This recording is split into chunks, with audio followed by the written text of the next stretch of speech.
August భారతదేశానికి స్వాతంత్రం వచ్చినటువంటి దినోత్సవం. రేవంత్ రెడ్డి గారు, మన రాష్ట్ర ముఖ్యమంత్రి గారు నిన్న జెండా ఆవిష్కరిస్తూ ఒక పచ్చి అబద్ధాన్ని ప్రస్తావించాడు. కాళేశ్వరం ప్రాజెక్టులో ఇదొక భాగం. ఇలాంటి ఎన్నో ఉన్నాయి. ఇవన్నీ కూడా గోదావరిలో కొట్టుకపోయినాయని చెప్పి రేవంత్ రెడ్డి గారు ప్రస్తావించారు. దీనిని నేను తీవ్రంగా ఖండిస్తున్నాను.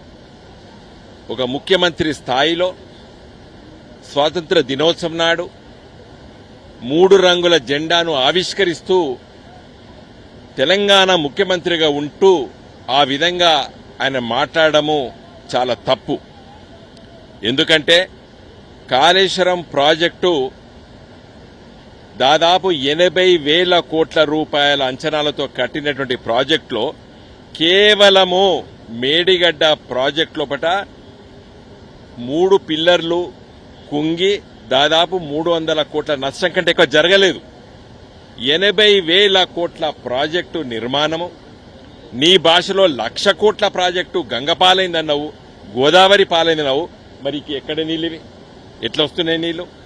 నీ ప్రభుత్వమే కదా, నీ ఇంజనీర్లే కదా 3 రోజుల నుండి ఈ నీటిని తీసుకొచ్చేసి మిడ్మానర్ నింపి, ఎల్ఎండి నింపి, కాకతీయ కెనాల్ ద్వారా రేపు వచ్చే 10 నెలలు రైతులకి వానాకాలము, అదేవిధంగా యాసంగి పంట కోసం ఈ నీళ్లే కదా రేపు వచ్చే ఉపయోగపడేది తెలంగాణ రైతులకి. మరి ఇది కొట్టకపోయిందంటావు రేవంత్ రెడ్డి. ఇవాళ నేను హైదరాబాద్ నుండి ఇక్కడికి వచ్చి ఇది నీకు చూపియాలనే వచ్చిన ఇక్కడికి. ఇంకొకసారి అట్లా మాట్లాడొద్దు రేవంత్ రెడ్డి గారు. ఎందుకంటే మీరు చెప్పండి, కాళేశ్వరం ప్రాజెక్టు లోపట, మేడిగడ్డ ప్రాజెక్టు లోపట 3 పిల్లర్లు కుంగినాయని నువ్వు చెప్పు, నేను వద్దంటలేను. కానీ మొత్తం కాళేశ్వరం ప్రాజెక్టే గోదావరిలో కొట్టుకపోయింది అనేది ఎంత పచ్చి అబద్దం. ఇలా ఈ నీళ్లు వర్షాకాల పంటకు ఉపయోగపడతాయి, వచ్చే యాసంగి పంట కూడా ఇవే నీళ్లు ఉపయోగపడతాయి తెలంగాణ రైతులకి. ఇంత పచ్చి అబద్దం వద్దు రేవంత్ రెడ్డి. రాజకీయాలు మాట్లాడుకుందాం, విమర్శలు చేసుకుందాం. కానీ ఇప్పటికైనా మీ కాంగ్రెస్ పార్టీ మంత్రులు, శాసనసభ్యులు తప్పు మాట్లాడొద్దు. ఇవాళ ఎంత గొప్పగా ఇవాళ అటు చూడండి 20 ఫీట్లు ఎత్తుతో ఇవాళ పొంగి పొర్లుతున్నది ఇవాళ కాళేశ్వరం ప్రాజెక్టు.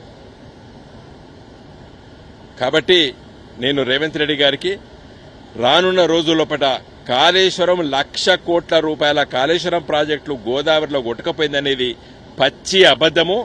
కేవలం 1,00,000 కోట్లు, నీ భాషలో 1,00,000 కోట్ల లోపట 300 కోట్ల కంటే కూడా తక్కువనే 3 పిల్లర్లు కుంగినాయి. అది కూడా రిపేర్ చేయాలి.